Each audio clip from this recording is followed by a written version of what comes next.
All right, so this week we're going to be talking about unit testing in Python. So let's go ahead and dive right in. So general testing in Python. So there's manual testing, and manual testing is basically what we've been doing so far. You're manually running code with various inputs and outputs and observing the outputs to ensure they match your expectations. It's relatively simple and intuitive. We're already doing this, as I mentioned, so this is basically what you've done throughout the course so far. But the drawback to this is that it's pretty time consuming. Each test requires that we create different input and digging through the outputs to verify our functionality. And if you make a change, you need to manually test each scenario again. This also isn't ideal for situations where you're, trying to where you don't necessarily have an output or something. So sometimes with manual testing, what you end up having to do is add like print statements throughout your code that aren't necessarily required for the actual, production version of your app. But then there's automated testing. So automated testing tests your code with other code.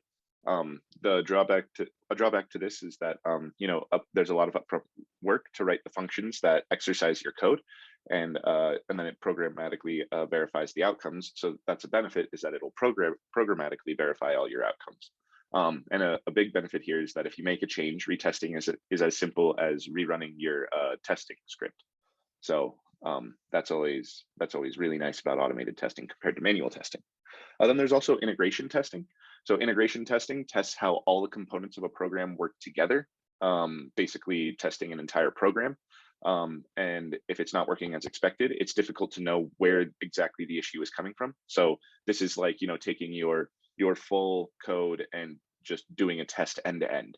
That's what an integration test would be. It's like, you have a production application that's like a web app, and and with that web app, you have someone go like, log into the web app. Say it's like an e-commerce website. You have someone log in, add some stuff to their cart, buy that product. All those things, that would be like an integration test. And just a side note, so everything like below automated testing here, all of those things are versions of automated testing. And then there's unit testing. Unit testing tests the individual components or units of a program. So we don't test the entire program in a single unit test, but we test all of the individual parts that compose the program in distinct unit tests. This allows us to identify issues in individual aspects of our code so we can make targeted fixes, and it's typically done before we do integration testing. So both unit and integration testing are important aspects of testing, but you will generally start out with your unit tests because you want to make sure each piece of your puzzle is working exactly how you expect it to. And then after you verify that that's the case, then you can go ahead and do a full integration test and make sure everything's playing nicely together. But all these things generally are nice to automate if possible. Oftentimes integration testing, it doesn't have to be done via automated testing, and neither does unit testing. They don't have to be done through integration testing. You can just do these you can do these manually, but it saves you a whole lot of time and effort if you want to do if you automate these through various testing scripts. And that's what we're going to be talking about mostly today. Is we're going to be focusing in on this final part down here, unit testing, where we test all the individual components of our program and try to identify issues with individual parts of the program. And then the integration tests, that's something that you'll basically just have to learn on your own if you want to automate an integration test. Those can be a lot more complicated to automate because you're generally going to need to have something that can navigate a web app. So you might need to use some framework that can go through various web pages and navigate through clicking various buttons and things like that. So cool. So I see a question in the chat that they said it's unrelated to today's class. So I will circle back to that at the end of the course or at the end of the lesson today. Just please remind me about that question at the end, Justice. Thanks. All right. So an important part of unit testing is the assert keyword. So the assert keyword is used to affirm that a Boolean expression evaluates to true and raises an assertion error when the specified message with a specified message if whatever Boolean expression you're asserting evaluates to false. So as an example here, we have assert 4 is less than 5, and then we have a comma. So this is the syntax here. So we start with assert, so the assert keyword. Then we put our Boolean expression here. So we assert that 4 is less than 5, and we have a comma. And after the comma, we have a message that we want returned in the case that this evaluates to false. So here the message I put is just the Boolean expression is false. So if we run this unit test, everything's totally fine. So this executes no problem. We get no output here, and that's expected because 4 is less than 5. This Boolean expression does evaluate to true. So this is asserting true. So we don't get any output here. It just returns none. Everything's great. On the other hand, if we tried to assert that 5 is less than 4, that's obviously not true, right? 5 is greater than 4, so that's going to evaluate to false. And when that evaluates to false, because we're asserting that, so we're asserting, and what we're asserting is our expectation is that it's going to evaluate to true. But since we assert it and this evaluates to false, what happens is we get an assertion error here. And this is what an assertion error looks like. And it'll just say assertion error, the Boolean expression is false. The reason this message here is that the Boolean expression is false is because of this message that I gave up here. So whatever message you give after the comma here, and note that it does have to be wrapped in quotes because it's a string. Whatever message you give there is what will be returned by the assertion error. So it'll say, assertion error, the Boolean expression is false here because this did evaluate to false. This can be used to verify that a function is returning an expected value.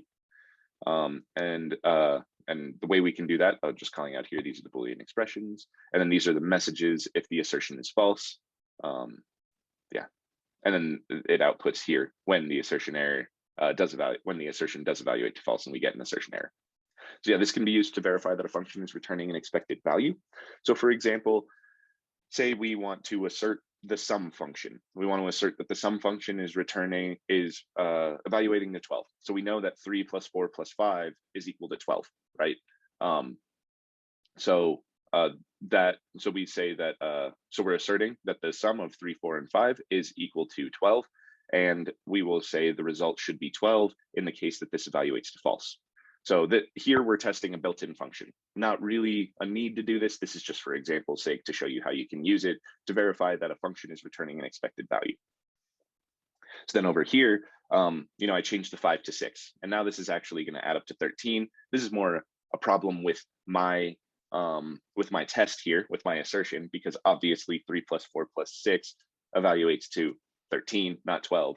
But if I'm expecting this to evaluate to 12, the return value of this function to evaluate to 12, then I would have, the result should be 12 here. I'm evaluating that it is equal to 12. And when I run that creates an assertion error, and it says that the result should be 12. So this is how we can test the return values of functions. So obviously this one's built in. This function is rigorously tested, so we don't need to write tests around this function. But this is just as an example. Say we had written a sum function and we wanted to test that our sum function is working correctly, then we would use these, then we can use these types of statements here. So I'm not seeing any questions, so just gonna keep moving along. So that's the assert keyword. And now let's dive into the unit test package. Unit test is a unit testing framework inspired by unit testing frameworks from other languages. I believe it's mostly inspired by JUnit, which is a Java unit testing framework. And unit test is often pre-installed with the Python distribution that you already have installed on your computer. All you have to do to use it is, the first thing you have to do to use it is import it into your unit testing file, as you do with other packages. And a note here, a unit testing file should be its own file. You don't want to have unit tests within the same file as the code that you're testing. That's just bad practice. We want to have like a separate folder generally that has all of our tests, and we'll have a bunch of files that have tests for each of the modules within our code base. So we just import unit test here. Nothing special about the import there. And then once it's imported, you create a class that is a subclass of unit test.testCase. So thinking back to a couple weeks ago where we talked about classes, here I'm creating a class called test list methods, and I'm making it a subclass of unit test.testCase. So whatever we pass into the parentheses here, that makes our class inherit all things from the parent class that we're passing in here. So we want to pass in unit test.testCase to the parentheses of our class here. Yeah, and then within that test class, we define methods to perform various tests. So in this particular case, I defined two methods. So I'm testing sort, and you know, just like with any other class, you want to include self in as the first argument to any of your methods. So note that these methods are indented, so they're indented underneath this test list methods class. So here I'm defining a method called test sort. Self is a parameter that's passed there because that's required. And then I have my list, setting it equal to 5, 3, 5, 6, 8, 6, 3. And then I'm calling my list.sort. And then what I'm doing is I'm doing self.assert equal my list and making sure that it's equal to the sorted version of this list up here. We'll talk more about what other methods are already built into the unit test.test case parent class, but that's why you're able to access this assert equal method, is because this assert equal method was part of unit test.test case. Its functionality is already defined in that parent class. So by making our test list methods a subclass of unit test.test case, we have access to all of the methods that our parent class already has in place. And one of them is assert equal, and we'll talk more about what methods are available in a couple slides. But yeah, so here I'm just doing self assert equal my list and the list that I expect it to be equal to. This will raise an assertion error if these two are not equal, and it just won't raise any error if they are equal. So that's how the test will work. And then here's another one here for test reverse. So I have my list. It's the same list that I defined over here. And I do my list.reverse. And then we do self.assert not equal my list. And I want to make sure that it's not equal to the original list. As long as it's, so, you know, after it's reversed, we don't want it to be equal to our original list. So that should, so that's why we use assert not equal. And then we want to make sure it is equal to the backwards version of this list. So, you know, 3, 6, 8, 6, 5, 3, 5, because that's the functionality of reverse. So this is what we're expecting to happen here. And so we can have multiple assertions as part of a single test. But generally, just to call out here, what you want to do is you only want to test one piece of functionality per test method. So here we're just testing sort in this in the test sort method, and then over here we're just testing reverse in the test reverse method. So only test one piece of functionality per test method. You know, like I'm not both testing sort and reverse in the same method. And there's a very good reason for that. And that reason is that you want to easily be able to identify what went wrong with the test. So when you run your unit tests, it'll give you a traceback error stating, you know, like, oh, this test failed. But if you're testing multiple pieces of functionality in a single test, then it makes it that much harder to debug what went wrong with that test. It's much easier if you just break it down into individual pieces of functionality and test those individual pieces of functionality in each unit test. Because then when test sort fails, I know that something went wrong with the sort functionality. And when test reverse fails, I know that something went wrong with the reverse functionality, instead of having to figure out, if I put them both in one method, having to figure out which one went wrong. Cool. I'm not seeing any questions in the chat, so just going to keep moving along. All right, so the unit test package continued. Once your tests are defined, you can run them in a few ways. So you can run the file itself via your PyCharm IDE, and that's with the play button right here. And you can selectively run tests using the run button near the file line numbers.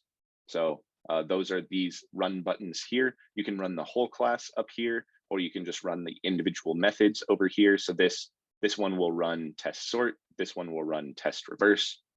And you can also run from the command line. So if you want to run from the command line, the way you do that is you have to be in your in the same directory as your example.py file, or at least specify the path to it. Then you just do Python 3-m unit test example.py. So generally, when you're doing your development, you're going to want to test using one of the first two methods of running the file itself, via the PyCharm IDE or running individual tests. But once you build something called like a CI/CD pipeline, that stands for continuous integration, continuous deployment. That's a very advanced software engineering topic. But once those situations happen where you're automating more automated things, basically, like you're automating the run of your tests, that's where you'd want to use the command line version of executing this. So, or if you just have if you just like running it from the command line, you can definitely do that. You have many options here. Cool. Not seeing any questions. So I'm going to keep moving. All right, so continuing with the unit test package, when you run your tests, you'll get an output to the console indicating the results of your tests. So in this particular case, I ran, imagine on that previous slide, I ran the whole file using the play button at the top right of my PyCharm IDE. And what it does, and what it shows here is you have ... and then it says ran 2 tests in 0.000 seconds, and everything's okay. So this means that my tests passed. And the dots here are just, you'll see 1 dot for every test that's run. And each dot indicates that a test passed. You'll see like an F, you'll see F or E if there's a problem with your test, if your test fails. So let's see that here. If any of your tests fail, the test report will say so. So in this example, I'm commenting out the mylist.reverse. So I'm not actually reversing my list, right? So in this particular case, now my assert not equal is going to evaluate to false because now my list is equal to the original list. So that'll evaluate to false. And then the same thing goes for the assert equal. My list is no longer equal to 3686535 because we never reversed it. So both of these assertions will fail and we'll get a failed test. So what that looks like when we run it is we see an F and then a period. So this period here means that our test sort method still succeeded, but the F indicates that one of our tests failed. And then down here it says fail test reverse. So it tells us that test reverse failed. And here is example. Example is the name of our file. So it's very informative here. So I'm just going to walk you through exactly how you interpret this. So it's saying something failed. It says test reverse failed. So that's the test method that failed. And it failed in example, which is our file, dot test list methods, which is the testing class that we created. So this will help you like figure out exactly where your test failed, especially if you're running multiple tests from multiple files that contain multiple classes. So from this, you would be like, okay, I need to go to example.py, find my test list methods class, and then find the test reverse method within that class. And that's the one that failed. And then down here, it gives us a traceback and it tells us like, on line 14 in test reverse, self.assert not equal my list 5356863. So this line here failed.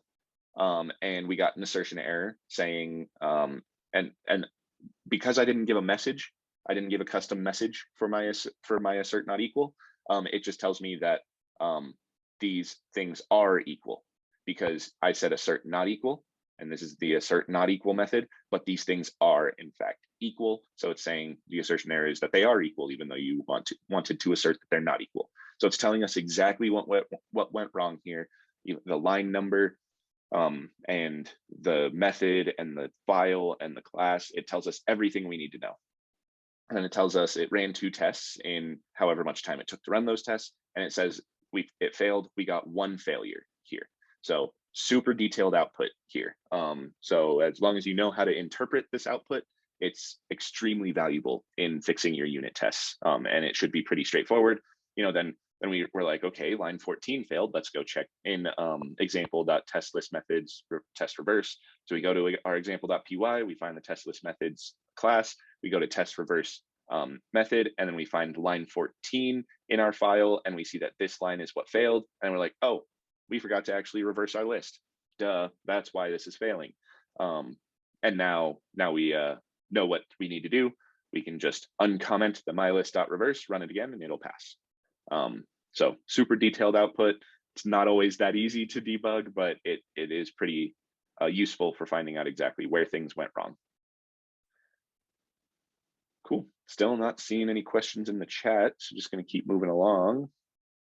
All right, so we've talked about a couple methods, unit test methods that are available when we inherit from the unit test.test case class. There's a bunch of others. So the unit test package comes with a number of built-in methods to use in your unit tests. This is not an exhaustive list that I have here. This is just the most common ones you're going to use. So to start out, we'll start out with the two that we've already seen. So assert equal. So for assert equal, we have the actual value. So the value that we are testing is the first value. The expected value is the value we expect the first value to be equal to. So the second value is our expected value. And then we have an optional message. So as you saw in the previous slides, I didn't include a message. So it just gave me some generic output. But in this particular, in all of these cases, you can optionally pass a message if you want to have a custom message returned there for whatever reason. Sometimes your custom messages will often be more informative. And like what you can put in that message is something like, we expected it to be this value because this. So you can explain basically why you had that expectation. And that might help someone who's going through to debug it fix the error a little faster. So this one, it asserts two values are equal. These can be any values. They don't have to be lists like they were in the previous slide, but they can be lists. They can be dictionaries. They can be integers. They can be strings. Anything that you can check the equality of, you can use with the assert equal method. Same goes for assert not equal, and let's go over that one. So the structure here is basically the same. The first value is the actual value you got, the value that you're testing. The second value is an unexpected value. So you know that it better not be this value. So that's how you use, so that's what it goes as the second argument, and then your optional message. And it just asserts that two values are not equal. So we want to make sure, like after we sort our list, that the list is no longer equal to the original list, things like that. So that's how you use assert not equal. We can use assert false as well. Assert false is another method. In assert false, you just put a Boolean expression in here, or the result of a Boolean expression here. Say you took a Boolean expression and stored that Boolean expression in a variable, then you can put that here as the first argument. But yeah, so basically here we're asserting that this value is false, and we have our optional message again, and it asserts that the Boolean or Boolean expression is false. So as long as it's false, we're good to go. If it's not, it'll raise an assertion error. Then on the opposite side, we have assert true. The first thing you pass is a Boolean or a Boolean expression and an optional message, and that asserts that a Boolean or Boolean expression is true. So the opposite of assert false. Then there's assert in. So assert in is like, you have like a list, you want to make sure a specific value is in that list for whatever reason. That's where you can use assert in. This will work with just about any structure where you can use the in operator. So these things are kind of like, you can kind of understand what they're doing in the back end, right? Because you can see like assert equal. Oh, it's checking in the back end, these two values are equal to each other. In the back end, it's checking they're not equal to each other. It's like the not equal operator. And then assert in is using the in operator. So as long as you can use the in operator in a particular use case, then you can use the assert in method there. And here you want to assert that a particular value is in a particular container. So the value that you want to assert is in something is what comes first. And then the container that you want to assert that value is in is the second argument that goes there, and then your optional message. And this asserts that a value is a member of a container object. So, a dictionary, a list, a set, whatever it might be. That's where you would use assert in. Assert less. So here we want to assert that a particular value is less than another value. So the first thing you pass is the value that should be the lesser value. And then so that's going to be the value you're testing basically. And then the second thing, the second parameter is what you want to assert that the first value that you passed is less than basically. So that should be, ideally, it's something that will be a greater value than your optional message. And it asserts that the first parameter is less than the second parameter, as you might expect. And then there's also assert less equal. So that's doing, less than or equal here instead of just less. So the first value is the one that is the value that you're testing. The second parameter is what you're evaluating against. So that's the value that you're expecting whatever you're testing to be less than or equal to. And then your optional message again, and it asserts that the first parameter is less than or equal to the second parameter. And then same thing goes for greater and greater equal. I'm not going to take too much time going over those ones, just because, if you understood assert less and assert less equal, that's exactly how assert greater and assert greater equal work. It's that it's just that, the second you're just assessing the opposite, right? You're making sure that whatever value you're testing is greater than the second value. So the first parameter asserts the first parameter is greater than the second parameter, and assert greater equal asserts that the first parameter is greater than or equal to the second parameter. And then there's assert is instance. So say you have a particular case where you want to make sure that your function is always returning a string or something like that. That's where you can use assert is instance. So you're asserting that a particular value is an instance of a particular object type.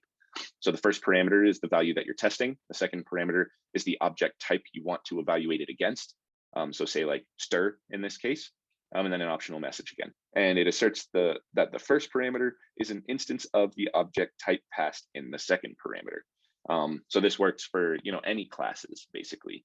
So if you have a custom class, say that you want to do verify that something was an instance of the user class that you created in like your assignment a couple weeks ago, you can use assert is instance to test that particular file in that case.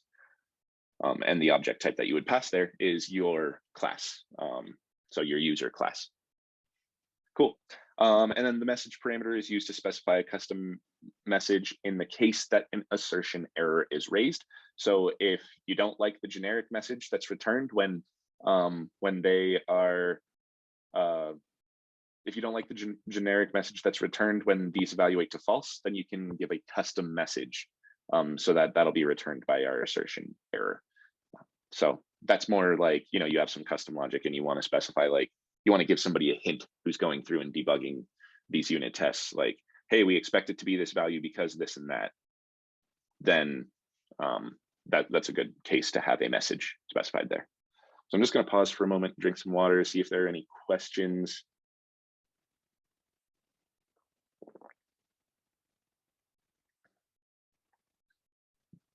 All right, not seeing any questions, so we'll just keep moving.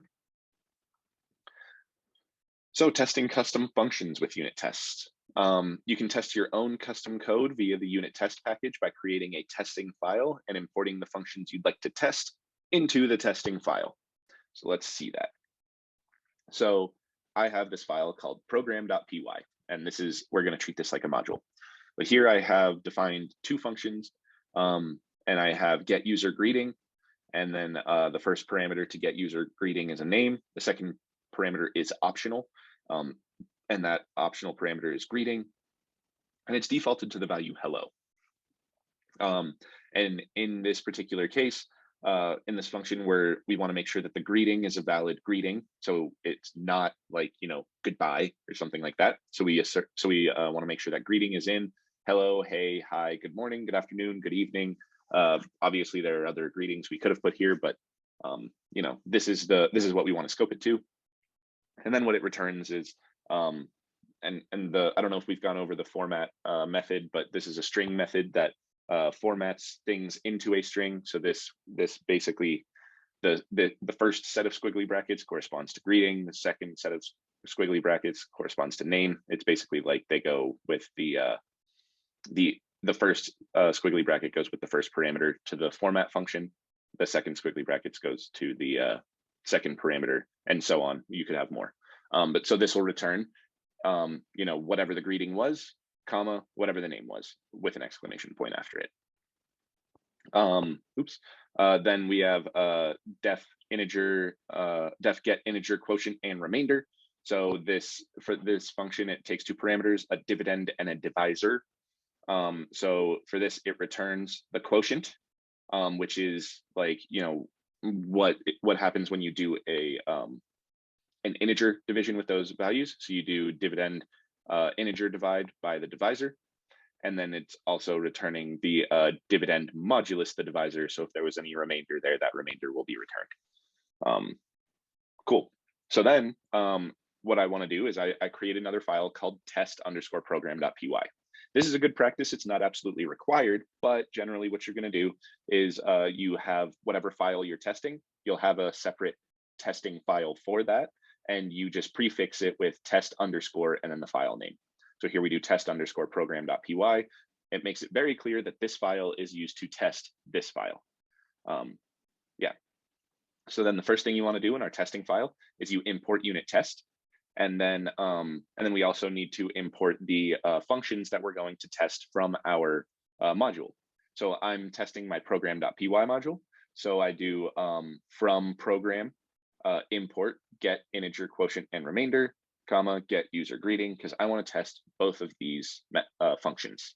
So that's how it would look in our, that's how the first couple lines will look in our test program.py. Questions?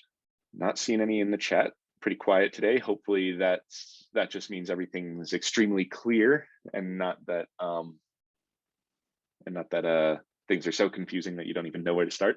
All right, I'll just keep moving along. Continuing with testing custom functions with unit test. Once you've imported your code into your testing file, you can use them within your testing class to validate their functionality. So, again, same files up here. This is like, if we cut this off up here, that's the same screenshot that was on the previous slide. And then what I did here is I created a class, and I called the class test program functions. And again, it's inheriting from unit test.test case. So we need to pass unit test.test case as the parent class here, so that it'll inherit all of those like assert methods that we saw in the previous slide. And then we are defining two methods in here. And generally a good way to go about this is to do test underscore and then the name of the function that you're testing. So we do test underscore get integer quotient and remainder, and then test underscore get user greeting. So that makes it very clear that this test here is testing this function, and then this test here, get user greeting, is testing the function get user greeting. So for test get integer quotient and remainder, I totally screwed up the names of these, I guess, in this screenshot. I'm just realizing this. You can see that I should flip the names of these methods, because this is not right. Because here I'm testing the greeting, but imagine that this one's named test get user greeting. I'll have to fix that. We do greeting equals get user greeting world. So I'm only passing one parameter there. And then I want to assert that I'm doing self.assert equal, and I'm asserting that the greeting is equal to hello world. And otherwise I'm giving a custom message here saying an unexpected greeting was returned, expected hello world, but got, and then I'm formatting in what greeting I actually got. So I'm getting a very informative response there. And then for this one down here, where I'm actually testing get integer quotient and remainder. So here I'm getting a quotient and a remainder. So I'm unpacking the tuple here, similar to how we unpack tuples in the os.walk command. So get integer quotient and remainder, I'm passing in 10 and 3. So the first thing I want to assert is that the quotient is an int, because remember we did integer division in the previous slide. So assert is instance. I'm asserting that quotient is an int, and then I'm saying my message is expected quotient type to be integer, but got, and then I'm returning the type of quotient here so that I can understand what type it actually did return. Then I'm also asserting that quotient is equal to 3, because we know that 10 integer divide by 3 will return 3. So I'm asserting that the quotient is equal to 3, expected quotient of 3, but got, and then the quotient is formatted in there, so it'll tell me what value it actually got if there was an issue. So maybe this would return 3.33333. That would tell me like, oh, I'm not using floor division there. I'm using normal division, something like that. Or integer division there, I'm using normal division. And then assert equal, I'm asserting that the remainder is equal to 1, because 3 goes into 10 evenly 3 times, but there's one left over after that. So 3 times 3 is 9. So subtracting that from 10 gives 1. That's what our remainder is here.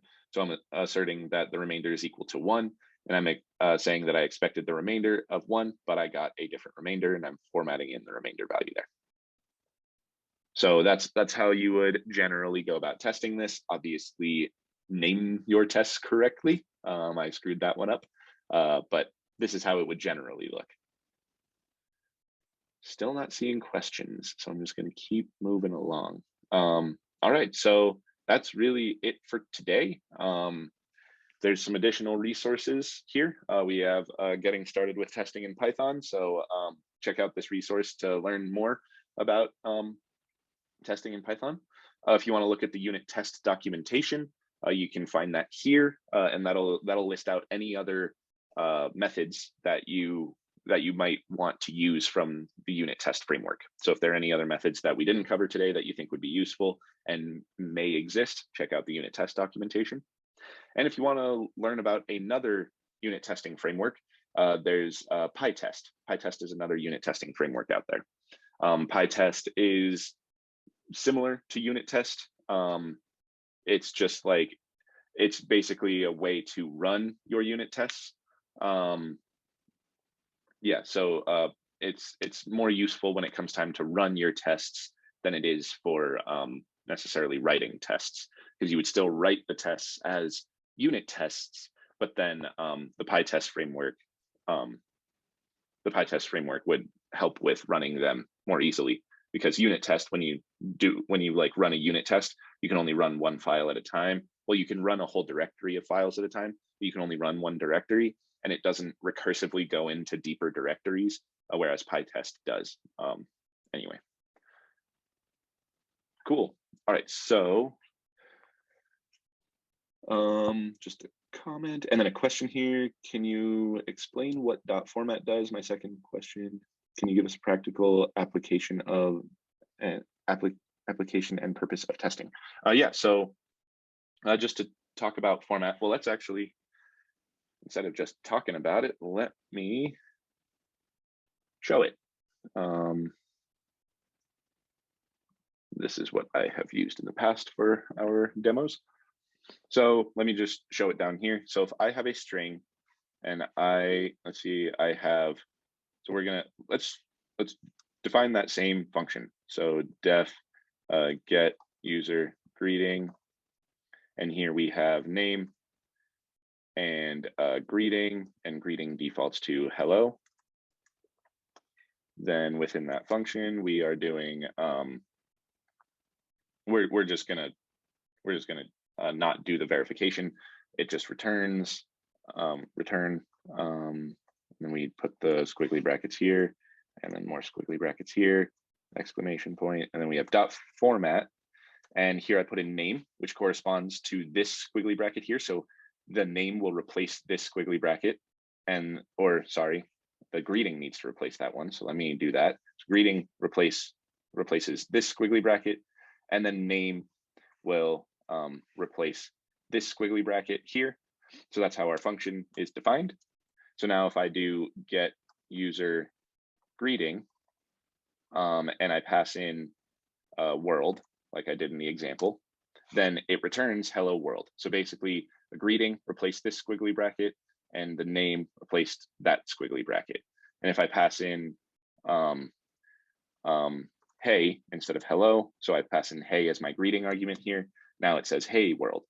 So it's basically just a way to format in values into the string. So that's how format works. There's other ways to do it. So say we had say we wanted to say like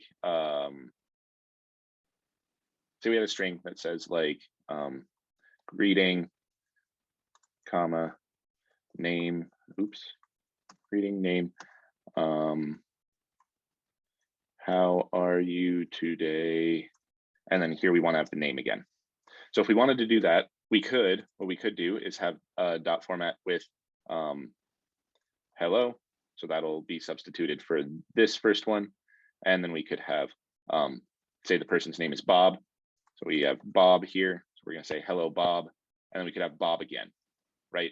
So that's something we can do here, and it just keeps going down the line. So same order. So the first set of squiggly brackets is replaced by the first string. Second set of squiggly brackets is replaced by the second string. Third set of squiggly brackets is replaced by the third value here.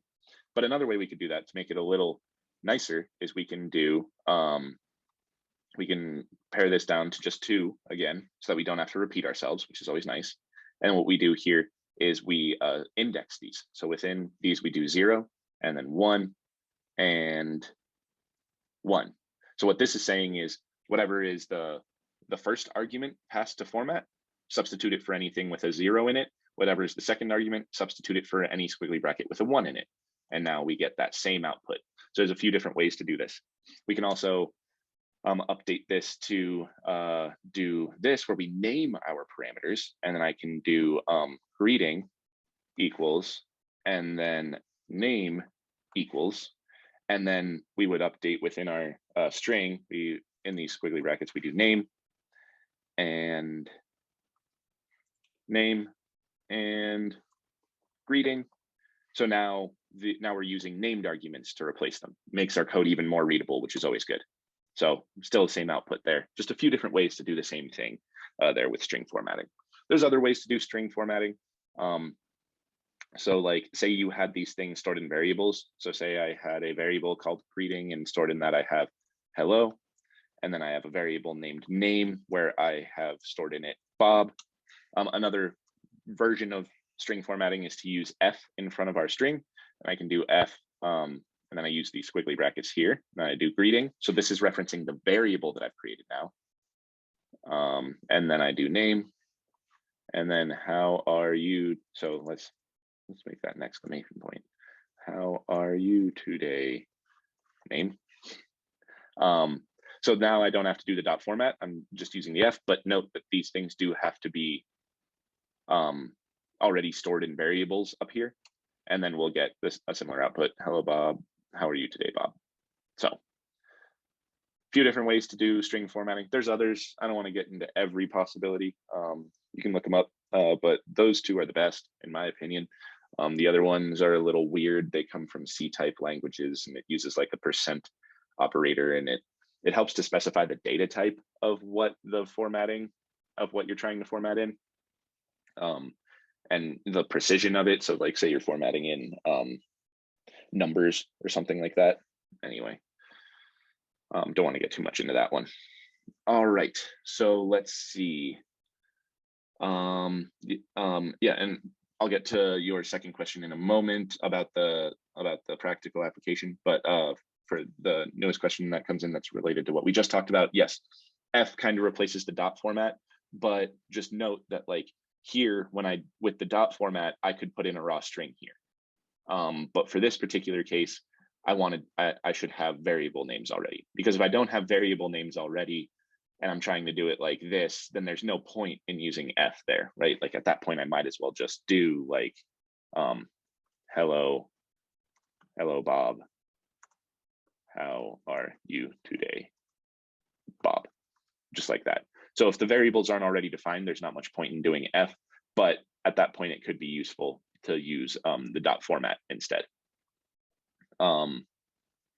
Yeah, but there's also like other things you can do with that. So say for whatever reason you wanted to say, like you want to include like a function, the evaluation of a function in here. So say I want to say the sum of 1, 2, and 3 is, then I can still do my F, but then in these brackets, I can do 1 plus 2 plus 3. So I can actually do like put the mathematical operations in here, the arithmetical operations, and then hit enter, and that actually evaluates it. So the sum of 1, 2, and 3 is 6. So, consider your use case, basically. That's what you need to do in every particular situation.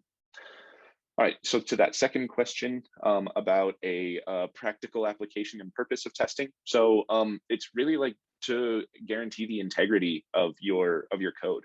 So, you've written code, say you've written code to calculate the total of somebody's cart. So you have an e-commerce website and you wrote some code that goes through and it calculates the total that the person's going to pay. So it adds up the value of each item that they've put in their cart, and then it applies sales tax to that, and then it also applies shipping based on their location, and then it adds it up and gives the user a total. You really want to make sure that total's right? Like, you don't want to overcharge them, otherwise your customer is going to be very upset with you, and you don't want to undercharge them, otherwise you're losing money. So you want to go in and you want to write a test to make sure that that code you wrote that adds up the subtotal and then calculates tax on it and calculates shipping based on the other things. So each of those individual components would be unit tested. So you'd want to test first off that adding up the value of the products works correctly. So you make sure that that works, adding up the value of the subtotal of the value of your products. You unit test that piece of code, make sure that works.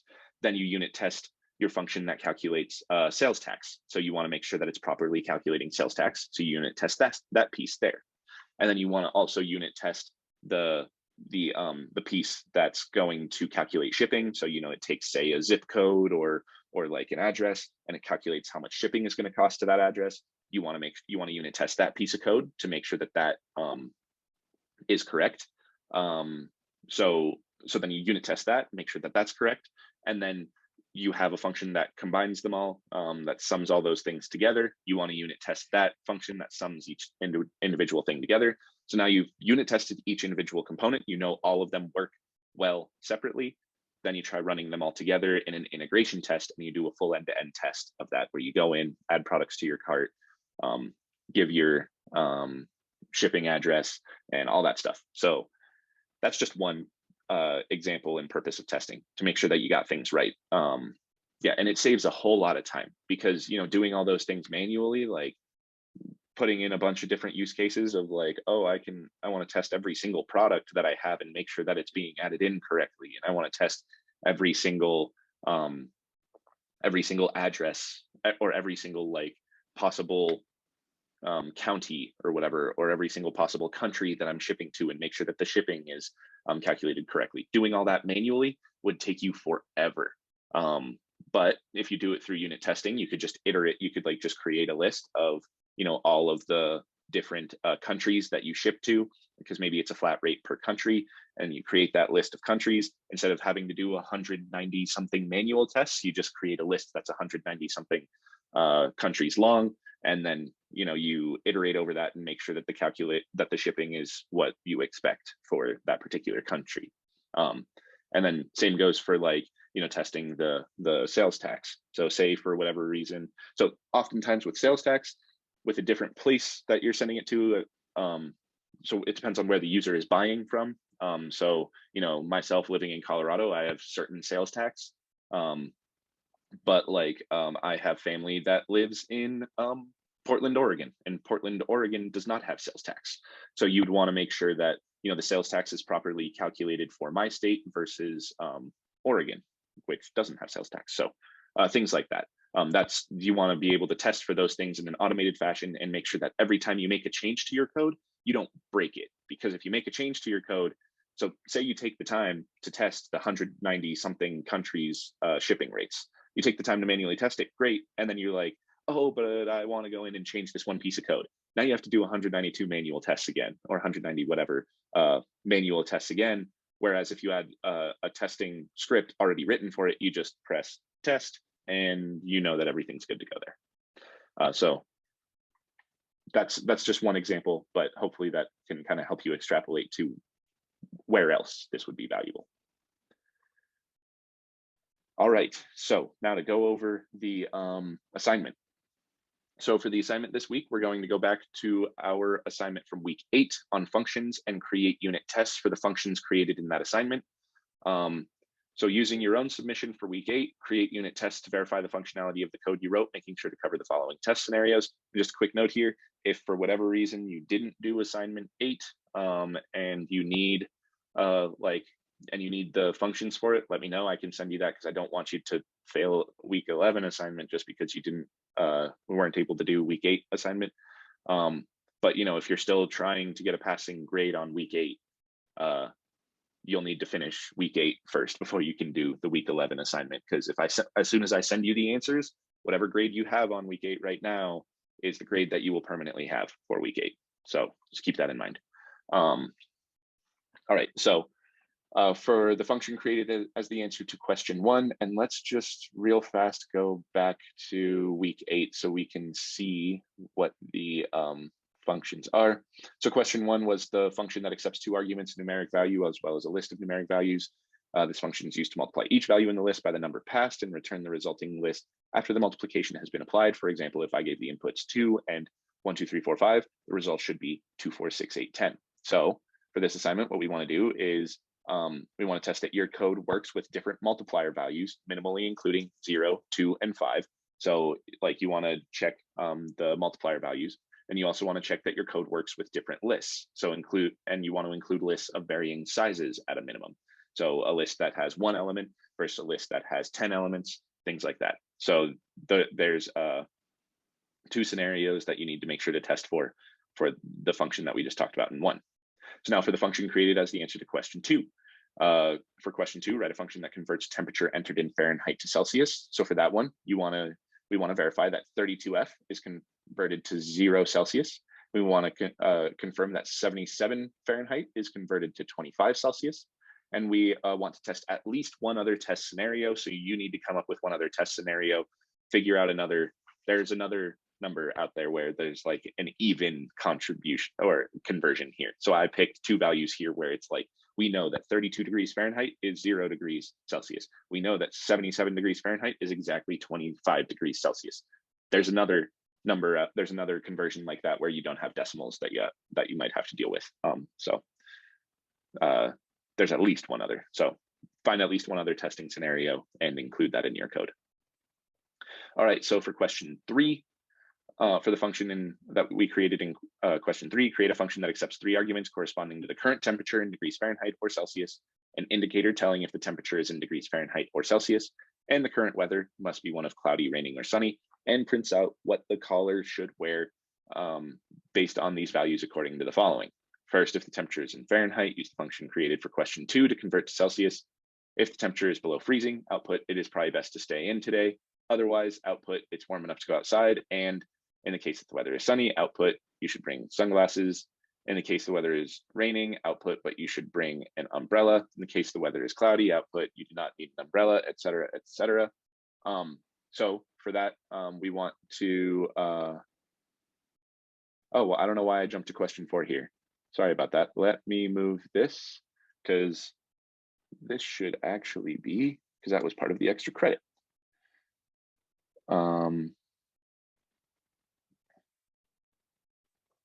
There we go. And let me just copy this. Oops.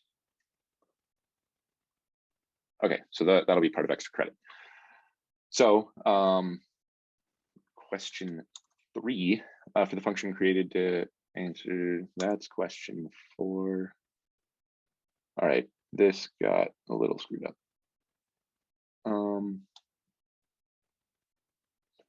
Okay, I see what, let me take that back. Undo everything I just did here. Okay, so for the factorial function, if you didn't do the factorial answer to your question, then let me know. I'll give you an answer to the factorial function because that one was part of extra credit, if I remember correctly. Yeah, that one was part of extra credit. I'll give you that one. So let me know if you didn't, and I can help you with that. But for the function created as the answer to question 4, which was the factorial, verify that 0 factorial is equal to 1, 4 factorial is equal to 24, and at least 3 other test scenarios. So just let me know if you didn't implement the factorial function. I'll send you the code for a factorial function. And then for the function created as the answer to question 5, verify that units passed in feet are converted to meters. Units passed in inches are converted to meters. So remember for question 5, this one was also extra credit. So again, if you didn't do it, let me know and I'll give you the answers to that. But yeah, so write a function that can convert between US customary units and metric units. Here's a link to various conversion tables, but yeah, so we needed to make sure that you can at least convert between feet/inches and meters and vice versa, miles and kilometers and vice versa, fluid ounces and milliliters and vice versa, gallons in liters, and vice versa. So what you want to test here is that units passed in feet are converted to meters, units passed in inches are converted to meters, units passed in meters are converted to feet, units passed in miles are converted to kilometers, units passed in kilometers are converted to miles, units passed in fluid ounces are converted to milliliters, units passed in milliliters are converted to fluid ounces, units passed in gallons are converted to liters, and units passed in liters are converted to gallons. Passing 1 foot returns 0.3048 meters. Passing 12 inches returns that same value of 0.3048 meters. Passing 3,048 meters returns 10,000 feet. Passing 1 mile returns 1.6039 kilometers. Passing 1.6039 kilometers returns 1 mile. Passing 1 fluid ounce returns 29.574 milliliters. Passing 30 milliliters returns over 1 fluid ounce. And notice the over here, bold that. Passing 1 gallon returns 3.7854 liters, and passing 4 liters returns over 1 gallon. So, oops, bold is what I meant. And then as extra credit for this function, for this assignment, update the function from question 3 to return instead of print recommendations. Then verify that both 30 degrees Fahrenheit and -1 degree Celsius return, it's probably best to stay in today. So that's worth 0.25 points of extra credit. And remember, each assignment is worth 1 point. So this is worth 1/4 of an assignment to do this one. Note that if you didn't do this assignment for whatever reason, and you're asking for me to give you the answer to question 3 here, I'm going to give it to you with print statements. I'm not going to give it to you with return statements or anything like that. So you'll need to update, you'll still need to update it to return. So yeah, so the first one, this is worth 1/4 of an assignment of extra credit. And then verify that verify all testing scenarios you can think of. So all combinations of temp and weather that would produce distinct outcomes. So in this particular case, we have, we have the possibility of so basically what the first one here, this one here is testing that this first part works, that this first part here, A works, A and B, and what I want you to do if you want to get another 1/4 point of extra credit, so another 1/4 of an assignment of extra credit, is test all of these scenarios down here. And it needs to test every single one of these. So there will be at least 1, 2, 3, 4, 5, 6 test cases there. So I know it sounds like a lot, but remember, just for the core assignment itself, this is what you need to do for the core assignment. And if you want extra credit, you can get up to a half assignment worth of extra credit by doing 5 here, 5A and B. Yeah, and again, if you didn't do assignment 8 and you need the answers, let me know. I will send them to you. But again, a reminder, if you haven't gotten a passing grade on assignment 8 yet, and you ask for the answers to assignment 8, whatever grade you have right now, so that will mean you cannot get a passing grade on assignment 8 if you ask for the answers to assignment 8 and you haven't gotten a passing grade yet. Cool. Hopefully that all makes sense. So now to go back to that question at the very beginning that was a little unrelated. It was, I would like to kindly ask, how much time will you be affording us to complete all the remaining assignments?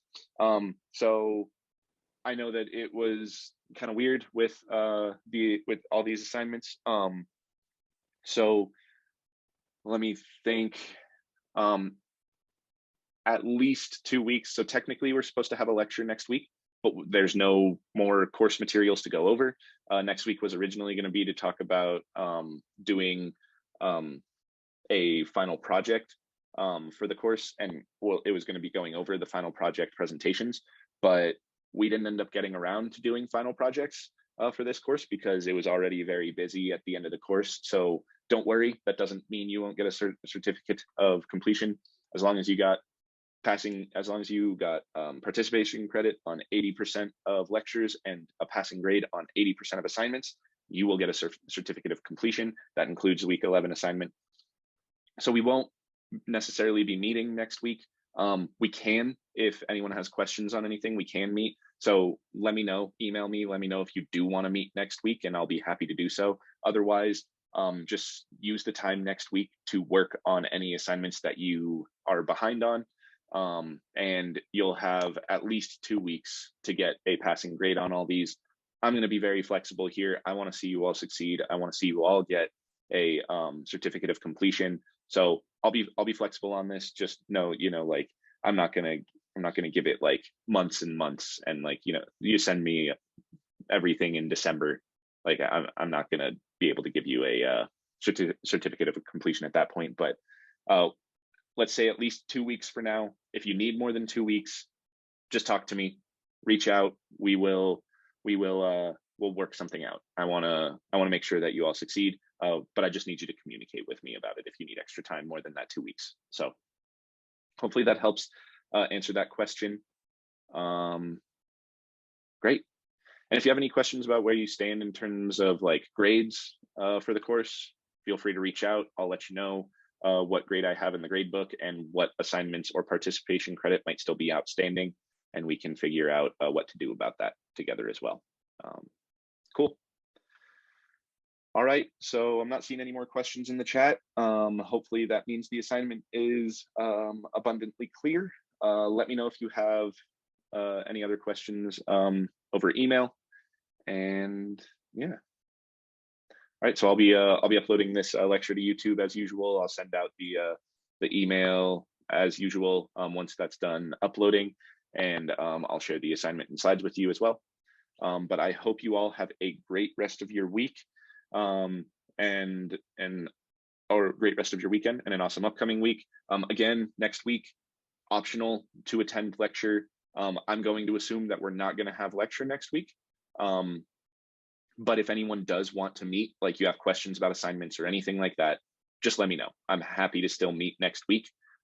So just reach out, because for now I'm just going to assume that we're not meeting next week. But yeah, if you have any questions, you want to, you're struggling really hard on an assignment and you want to have some face-to-face time about like what the issues might be, instead of just trying to interpret what I'm saying over emails, because I know that might be pretty difficult.